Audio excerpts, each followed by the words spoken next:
Bonjour à tous.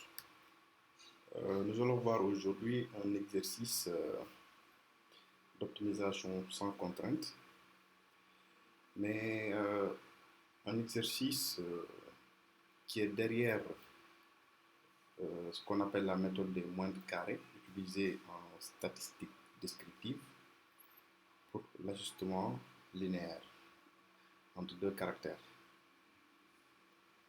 Alors, en statistique descriptive, si vous voulez faire l'ajustement par la méthode des moindres carrés, par exemple, vous avez un caractère grand X et un caractère grand Y, vous voulez ajuster Y en fonction de X.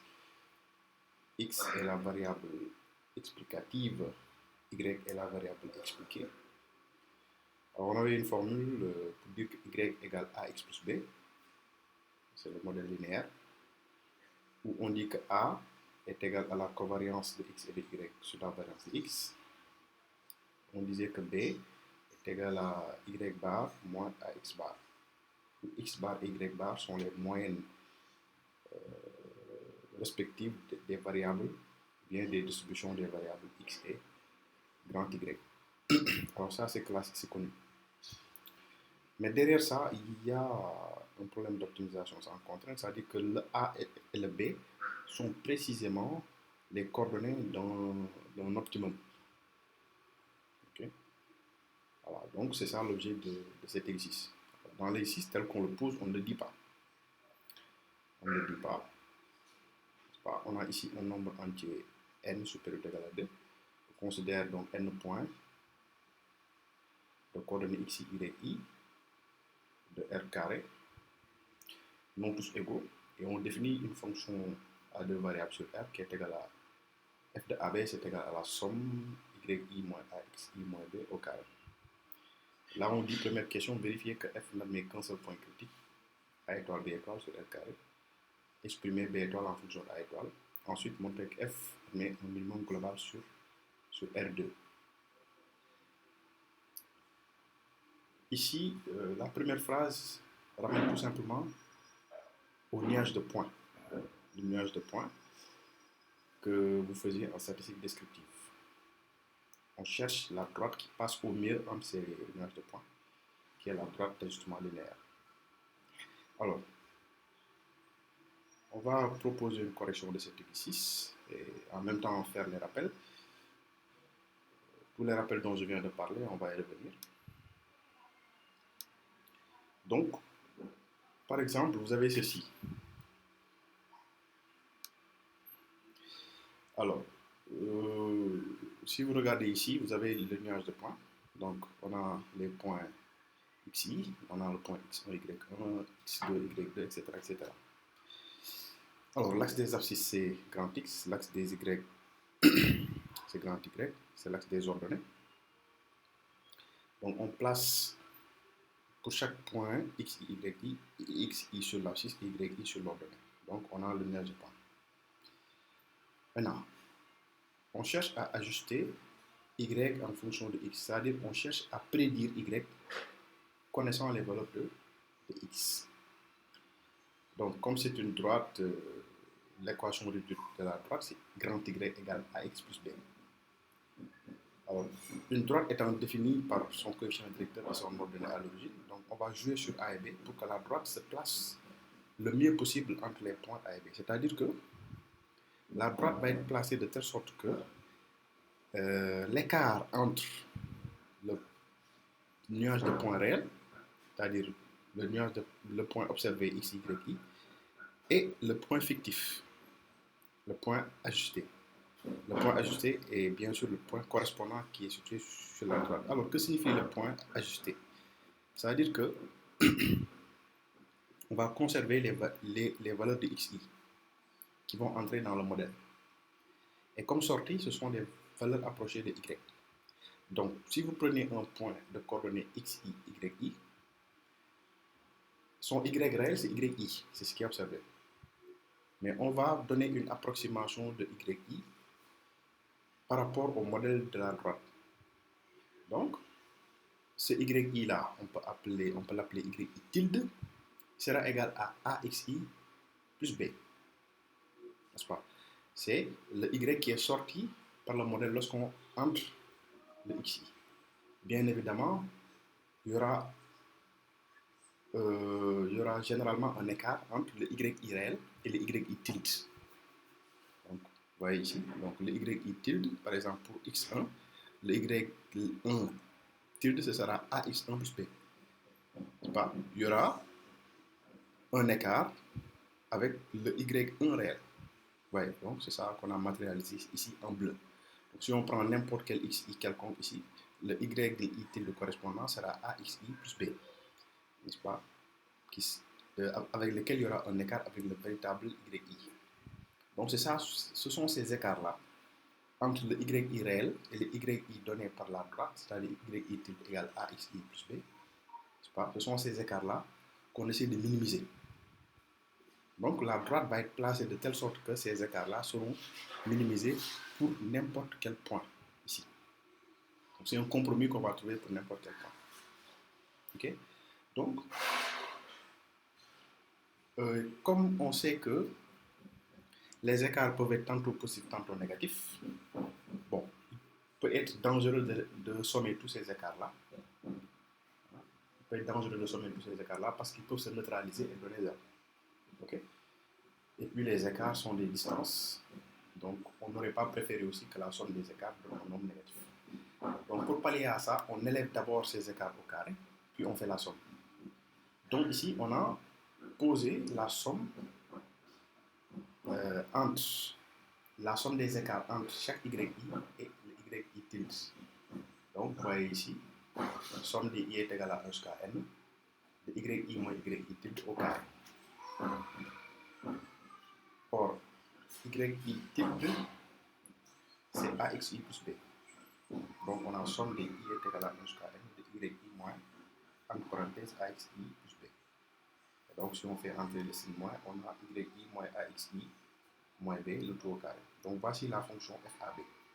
Donc la fonction FAB qu'on avait posée au niveau de l'exercice, voici comment on l'a posée.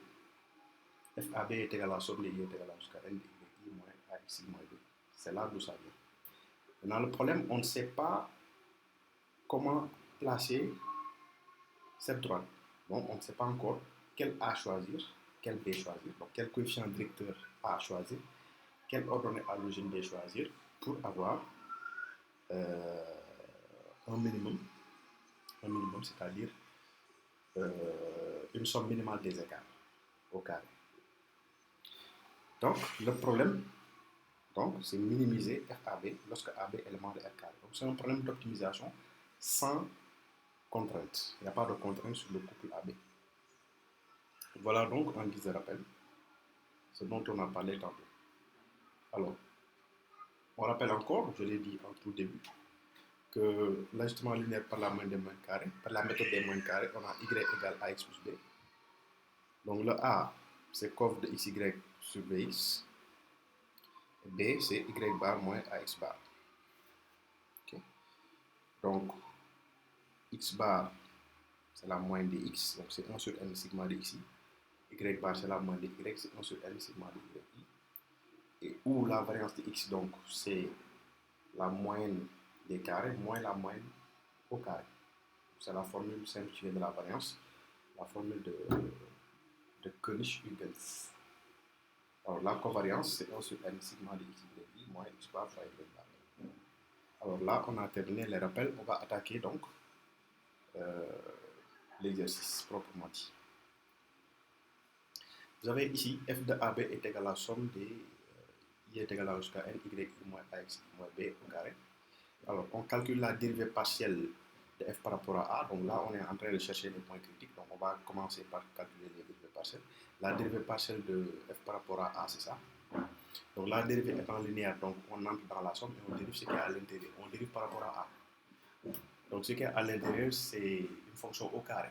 Donc supposons que c'est u carré. Dérivé de u carré, c'est 2u plus u. Rappelez-vous qu'on dérive par rapport à a. Donc ça donne sigma de i est égal à 1 de 2 facteurs de moins xi, yi moins axi moins b. Donc si on développe ces sommes de i est égal à 1 de moins 2 xi, entre parenthèses, etc. Ensuite, on dérive f par rapport à B. Donc la dérivée étant linéaire, on dérive à l'intérieur par rapport à B. Et là aussi, on a du type U carré, ce qui est à l'intérieur de la somme. Donc sa dérivée, c'est 2U plus U, mais on dérive par rapport à B. Donc si on dérive ce qui est à l'intérieur sans le carré par rapport à B, ça fait moins 2. Et puis il revient, donc on a U prime, 2U prime U, 2U prime U. Donc sigma de I est égal à 1 jusqu'à N de moins 2, YI moins A, XI moins B. Voilà pour les dérivées partielles par rapport aux variables A et B. Alors, pour chercher les points critiques, on annule simultanément les dérivées partielles. On résout donc le système où les deux dérivées partielles sont nulles. Alors là, il ne faut pas dire que ce qui est dans la somme est directement nul. Ce n'est pas forcément une somme de nombres tous positifs. Donc c'est somme de tout ça égale 0. Bon, il faut donc tenir compte de la somme. Alors, on va commencer par le petit 2, la relation qui est la plus simple à exploiter. Donc le moins 2 étant un coefficient donc, qui ne dépend pas de I, on peut le factoriser devant la somme. Et puisqu'on annule donc, le coefficient donc, multiplié par un nombre de 0, le coefficient non nul, donc on peut dire que la somme de YI moins AXI moins B est nulle. Donc maintenant, la somme étant linéaire, elle va entrer. Donc c'est la somme de YI moins A qui ne dépend pas de I, sigma de XI, moins somme de B. Alors, on va utiliser pour simplifier les notations, on va considérer que Y bar c'est 1 sur N sigma de YI, c'est la moyenne. Et donc, puisque ici on a seulement somme des YI, donc c'est N fois Y bar. Et là, vous avez A somme des XI, donc c'est A N X bar. Donc B qui est sommé N fois, ça ne dépend pas de I, donc c'est moins BN. Tout ceci est égal à 0. Donc N étant non nul, on factorise par N, on a donc NY bar moins AX bar moins B. Et donc on a Y bar moins AX bar moins B égale 0, d'où la relation B égale Y bar moins AX bar. Donc voilà la relation entre A et B. Donc on est en train de faire la méthode de substitution pour un système d'équation à deux inconnus. Alors, on remplace donc cette relation-là. Bon, on n'intègre pas encore la relation 3. Donc on manipule seulement la relation 1. Alors, on retourne un peu en arrière. Alors la relation 1, vous voyez qu'il y avait déjà une multiplication entre xi et la parenthèse yi moins axi moins 2. Bon, le moins 2 étant un coefficient, on fait la même chose. On le factorise et puis c'est-à-dire que la somme des xi entre parenthèses yi moins axi moins b est égale à 0. Ensuite, on développe. Alors, on développe et on dit que tout ceci est égal à 0.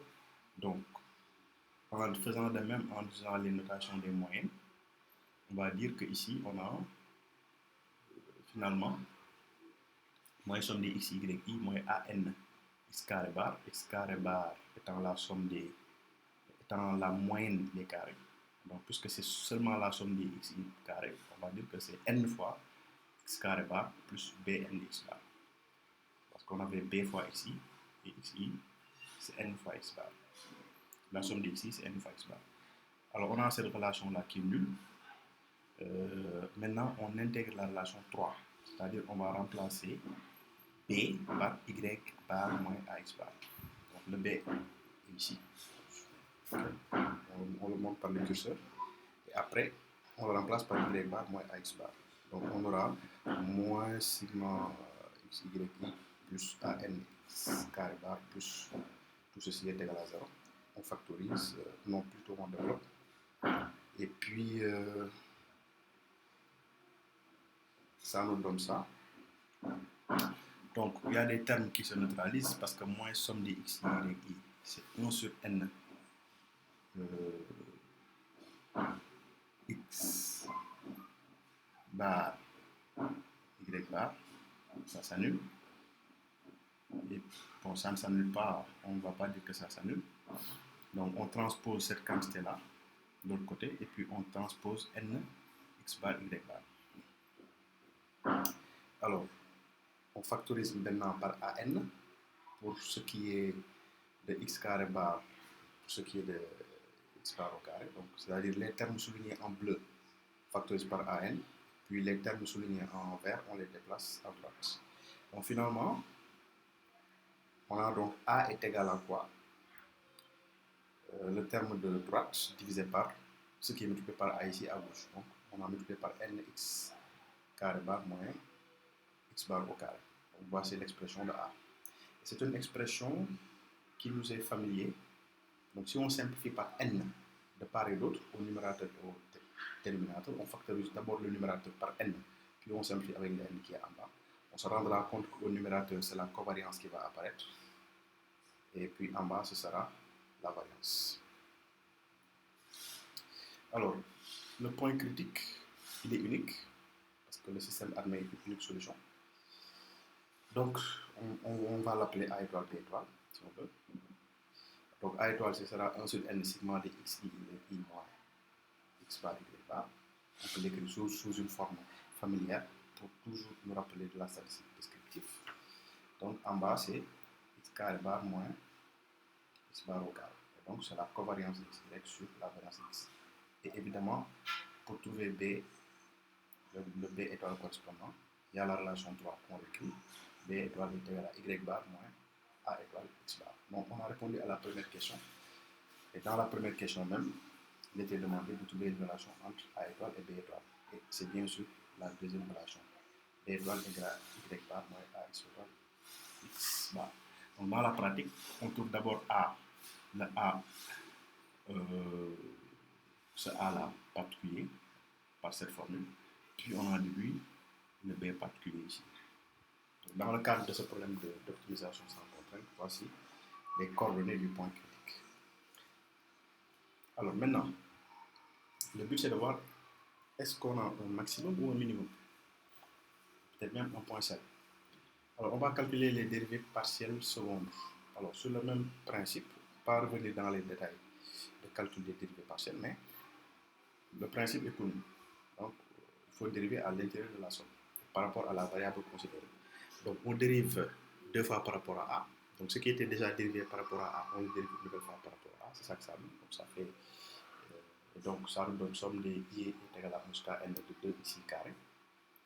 Donc on factorise par 2, c'est la somme des ici carré. Donc ça fait 2 fois n x carré bar. On dérive B 2 fois, on dérive par rapport à B 2 fois.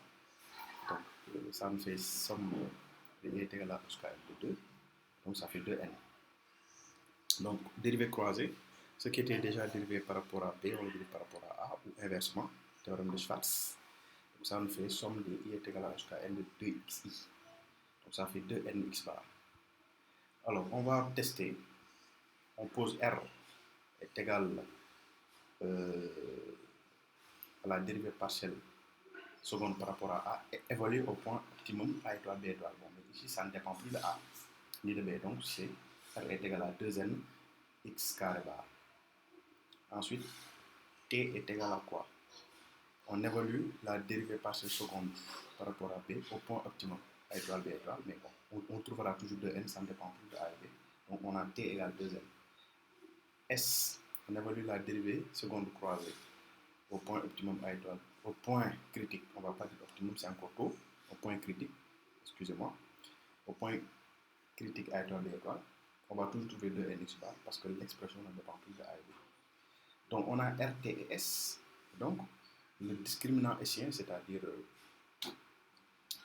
le déterminant de la matrice hessienne, RT moins S carré.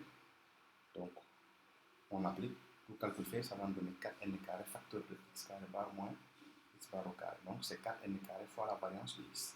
Ça c'est strictement positif. Alors,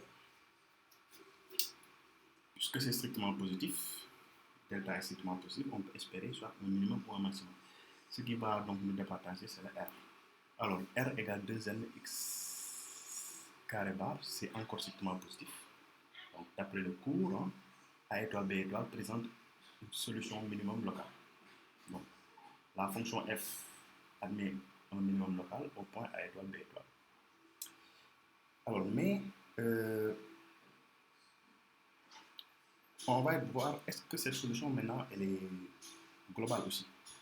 Alors, on va dire que c'est global parce que la fonction f elle est convexe car lorsqu'on calcule la matrice hessienne à n'importe quel point A et B, à n'importe quel point de coordonnées AB, on va toujours trouver ceci. 2nx carré bar, 2nx bar, 2nx bar et 2n. Okay. Donc, c'est une matrice définie positive. Ça peut se vérifier. Bon, déjà, ce qu'on avait fait tout dernièrement pour montrer que c'est un minimum local montre que la matrice est localement définie positive. C'est pour ça qu'on a une solution non locale. Mais elle va être globalement définie positive parce que c'est tout le temps comme ça. Ça ne dépend plus du point AB. Donc, pour n'importe quel point AB, on aura toujours cette matrice définie positive. Okay. Et donc, on aura donc que la fonction f est convexe. Et dans le cours, on a dit que si la fonction f est convexe, le minimum local est aussi un minimum global. Voilà. Et même pour en terminer avec la matrice hessienne ici, on peut chercher les valeurs propres de cette matrice hessienne et se rendre compte que ce sont des valeurs propres qui sont strictement positives. Voilà. Et donc, c'est une matrice définie positive. Ok. Alors, donc, A étoile, B étoile est une solution minimum globale. Donc, ça résout le problème de moindre carré. Donc, dès qu'on utilise A égale covariance x sur variance x, B est égal à y bar moins x bar, et bien on a le minimum global. Okay. Voilà donc pour cet exercice donc, qui vous montre que derrière ce qu'on applique automatiquement en statistique descriptive pour ajuster linéairement par la méthode des mondes carrés, il y a ce problème d'optimisation sans contrainte. Merci, à bientôt.